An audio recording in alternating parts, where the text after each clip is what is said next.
Selamat berjumpa Bapak Ibu, saudara-saudariku yang terkasih. Kita memasuki minggu kedua masa Advent. Bagaimana kabar Anda semua? Sehat-sehat tentunya bukan? Syukurlah. Tetap bersemangat dan tetap berpengharapan yang besar akan janji Tuhan. Firman-Nya adalah sumber cahaya bagi kita dan memberi kepada kita semangat untuk berharap. Amin Bapak Ibu? Amin.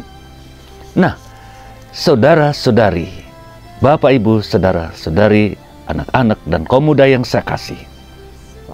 Minggu kedua masa Advent ini, gereja mengundang kita untuk tetap berpengharapan dan percaya. Terutama kita diajak juga untuk tetap teguh pada pengharapan kita, karena Allah telah menjanjikan kita rahmat yang berlimpah. Ia menjanjikan kita kedatangan putranya. Untuk itulah kita diajak bersiap-siap. Melalui bacaan pertama yang diambil dari kitab baru, pesannya tiada lain, teguhlah dalam pengharapan. Bacaan ini menyampaikan hal-hal ajaib dan menakjubkan yang Tuhan akan wujudkan.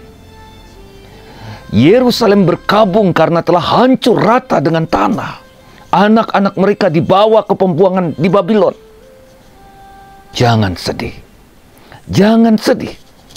Tinggalkan kesedihan hatimu.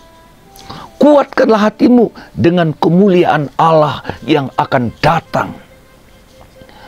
Bapak Ibu saudara-saudariku yang terkasih, tentu ini semua bersifat rohani. Kenakanlah mantel keadilan Allah. Kenakanlah baju keadilan Allah. Allah ingin mewujudkan janjinya bagi Yerusalem. Keadilannya, kekudusannya, kesempurnaan kasih-Nya. Supaya kita bisa menerima secara tepat, kita harus mempersiapkannya dengan kesungguhan hati. Nabi juga mengumumkan pada kota Yerusalem bahwa mereka akan kembali dari pembuangan. Anak-anak mereka akan kembali dari pembuangan. Yerusalem bangkit. Lihat ke timur, lihatlah ke arah Babylon, di mana kalian mendekam sebagai budak. Allah akan membawa kalian kembali. Allah akan membawa kalian kembali. Allah sedang menyiapkan jalan bagi kalian untuk kembali mendiami negerimu. Tuhan Allah telah meneruskan dan memutuskan bahwa gunung yang tinggi dan bukit-bukit akan direndahkan, lembah-lembah akan ditimbun. Tuhan telah menyiapkan jalan tol supaya ketika kalian pulang kembali lancar, tidak ada hambatan, tanpa rintangan, dan cepat sampai di Yerusalem. Bergegaslah. Bergegaslah, Tuhan Allah akan membawa kalian kembali dengan sukacita, dalam sukacita menuju cahaya kemuliaan-Nya. Coba kita lihat dalam Injil. Tuhan memenuhi janjinya. Dan catatan sejarah ditampilkan oleh Lukas pada Injil ini. Kapan itu terjadi? Kapan itu akan terjadi? Lukas mencatat tahun ke-15 pemerintahan Tiberius. Kira-kira tahun 28 Masehi. Waktu itu Pilatus menjadi gubernur Yudea. Herodes raja Galilea. Saudaranya Filipus raja Ituria dan Trakonia. Lisanias raja Abilene. Dan imam besar waktu itu di Yerusalem adalah Anas dan Kaifas. Ini detail catatan sejarah yang Lukas tampilkan dalam Injilnya. Allah berintervensi. Firman Allah disampaikan di padang gurun kepada Yohanes, putra Sakaria. Didorong oleh Roh Kudus, Yohanes pergi ke padang gurun untuk berdoa, untuk berkontemplasi, dan melaksanakan kehendak Allah dengan tapa dan puasa yang keras. Dia menyiapkan orang-orang dengan berkhotbah dan membaptis mereka. Intervensi Allah melalui Yesaya. Di padang gurun suara bergaum. Siapkanlah jalan bagi Tuhan. Luruskanlah jalan. Gunung dan bukit ratakan. Apa artinya ini semua? Berdasarkan nubuat Yesaya, suara Yohanes mengajak kita mempersiapkannya lebih serius lagi. Kita menyiapkan jalan, artinya secara rohani kita persiapkan hati kita. Kita meluruskan jalan bagi Tuhan. Tentu ini sebagai ajakan untuk membenahi cara hidup kita. Dengan bertobat, dengan merubah cara hidup kita. Dengan berdoa yang banyak. Dan tentu juga dengan beramal. Ketika kita tertekan misalnya.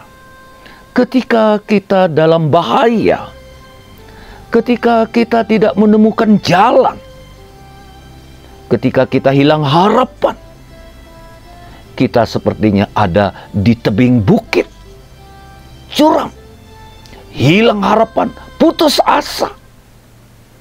Jangan putus asa. Teguhkan hatimu. Tuhan akan datang. Dia pasti datang. Kita diajak untuk rendah hati. Jangan sombong. Bukankah hidup kita bergantung dari Tuhan? Kita diciptakannya. Jangan angkuh. Kita harus tetap berpegang teguh pada Tuhan, pada firman-Nya, pada perintahnya, pada kehendak-Nya. Pewartaan Yohanes Pembaptis, khotbahnya, mengajak kita untuk menguji kesadaran kita. Nah, Bapak Ibu, saudara-saudariku yang terkasih, masa-masa Advent ini, yang tidak banyak memang hanya 4 minggu, menjadi kesempatan yang baik untuk mengoreksi kesadaran kita, mengoreksi diri kita. Kedatangan Tuhan hendaknya kita siapkan dalam doa. Apakah kita cukup berdoa? Merayakan Ekaristi. Seberapa sering kita rindu untuk menyambut tubuh Tuhan dan berbagi dengan sesama, beramal. Kita perlu memperhatikan sesama kita. Karena itu mulailah dari tengah-tengah keluarga kita. Kedatangan Tuhan kita persiapkan dengan kasih dan pelayanan. Aksi Natal Bapak Ibu yang kita lakukan di paroki-paroki ataupun dimanapun, sungguhkah itu sebagai bentuk nyata kasih kita bagi sesama yang berkekurangan? Nah, kita lihat dalam bacaan kedua Santo Paulus. Santo Paulus mengundang kita untuk percaya. Ia memuji umat di Filipi untuk kerjasama yang baik dalam mewartakan Injil. Dia katakan begini, karena Allah telah memulai di antara kalian, Ia akan pasti terus mewujudkannya sampai kedatangan Tuhan kita Yesus Kristus.